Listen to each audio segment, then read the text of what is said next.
വേദാംഗ ജ്യോതിഷത്തിലെ അമൂല്യമായ അറിവുകളും ആധ്യാത്മിക ജ്ഞാന ഉപദേശങ്ങളും പകർന്നു തരുന്ന പ്രശാന്തം ആസ്ട്രോ ചാനലിലേക്ക് ഏവർക്കും സ്വാഗതം.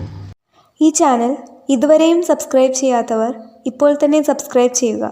നോട്ടിഫിക്കേഷൻ ലഭിക്കുന്നതിനായി ബെൽ ബട്ടൺ അമർത്തുമല്ലോ. ഒപ്പം ചാനൽ ലൈക്ക് ചെയ്യുക, ഷെയർ ചെയ്യുക, കമൻറ്റ് ചെയ്യുക.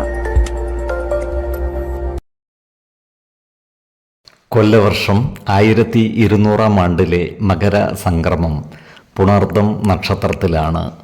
മകരം 1-ാം തീയതിയിലെ ഗ്രഹനില അനുസരിച്ച് മേടം രാശിയിൽ ഗുളികനും, എടവത്തിൽ സർവേശ്വരകാരകനായ വ്യാഴവും, കർക്കിടകം രാശിയിൽ ചന്ദ്രനും കുജനും, കന്നിയിൽ കേതുവും, ധനുരാശിയിൽ ആദിത്യനും ബുധനും, കുംഭത്തിൽ ശുക്രനും ശനിയും, മീനം രാശിയിൽ രാഹുവും സ്ഥിതി ചെയ്യുന്നു. മകയിരം നക്ഷത്രത്തിൽ ജനിച്ചവർക്ക് മകരമാസം ഗുണദോഷ സമ്മിശ്രമായിരിക്കും. ഈ നക്ഷത്രക്കാർക്ക് പ്രവർത്തന മേഖലകളിൽ മറ്റുള്ളവരുടെ സഹായ സഹകരണങ്ങൾ ലഭിക്കുന്നതാണ്.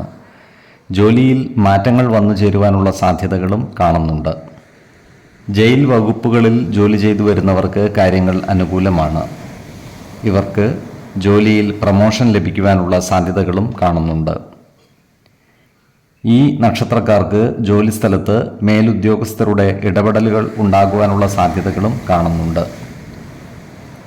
ഇവർക്ക് വരുമാന വർധനവ് ഉണ്ടാകുന്നതുമാണ്. എന്നാൽ സാമ്പത്തിക ചിലവുകൾ നിയന്ത്രിച്ചു നിർത്തുവാൻ പരിശ്രമിക്കേണ്ടതുമാണ്. ഈ നക്ഷത്രക്കാരായ ഉദ്യോഗാർത്ഥികൾക്കും മറ്റു തൊഴിൽ അന്വേഷകർക്കും അനുകൂലമായ കാലമാണ്. ഇവർക്ക് ജോലിയിൽ പ്രവേശിക്കുവാൻ അവസരം വന്നു ചേരുന്നതുമാണ്. സർക്കാർ മേഖലകളിലോ സ്വകാര്യ മേഖലകളിലോ താൽക്കാലിക അടിസ്ഥാനത്തിൽ ജോലി ചെയ്തു വരുന്നവർക്ക് സ്ഥിര നിയമനം ലഭിക്കുവാനുള്ള സാധ്യതകളും കാണുന്നുണ്ട്. ഈ നക്ഷത്രക്കാർക്ക് സർക്കാരിൽ നിന്നും കിട്ടുവാനുള്ള ആനുകൂല്യങ്ങൾക്ക് കാലതാമസം നേരിടുന്നതാണ്. ഇതിനെതിരെ പരാതിപ്പെടുവാൻ ഇവർ തയ്യാറാകുന്നതുമാണ്.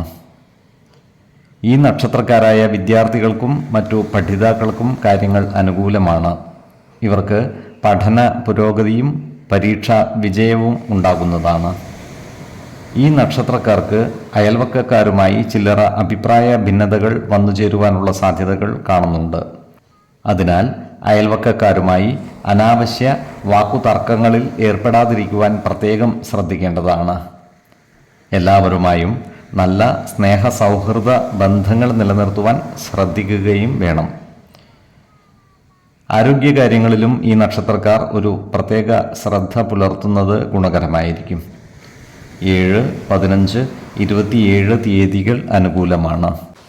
ഈ നക്ഷത്രക്കാർ ജനിച്ച സമയത്തെ അടിസ്ഥാനമാക്കിയുള്ള ജാതകത്തിലെ ലഗ്ന രാശിയുടെയും ലഗ്ന അധിപന്റെയും സ്ഥിതിയും ശുഭ പാപ ഭാവങ്ങളുടെ സ്ഥിതിയും ഓരോ രാശിയിലെയും ഗ്രഹങ്ങളുടെ സ്ഥിതിയും അനുസരിച്ച് ഇവരുടെ പൊതുഫലത്തിൽ ഏറ്റക്കുറച്ചിലുകൾ ഉണ്ടാകുവാനിടയുണ്ട്. കുടുംബ ദേവതകളെയും ഇഷ്ട ദേവതകളെയും ഉപാസിക്കുന്നത് ഇവർക്ക് ആയുരാരോഗ്യ സൗഖ്യമേകും. ഇഷ്ടദേവതാ മന്ത്രം 108 തവണ ദിനംതോറും ലിഖിത ജപം ചെയ്തു വരുന്നത് ഇവർക്ക് സർവ്വ ഐശ്വര്യങ്ങളുമേകും. നല്ല വ്യക്തി സാധനകളോടെയും ഉപാസനകളോടെയും മുന്നേറിയാൽ സർവേശ്വരാനുഗ്രഹത്താൽ ഇവരുടെ സർവ്വകാര്യങ്ങളും മംഗളകരമാകും. നന്ദി, നമസ്കാരം. ജ്യോതിഷരത്നം പ്രശാന്ത് കണ്ണൂർ.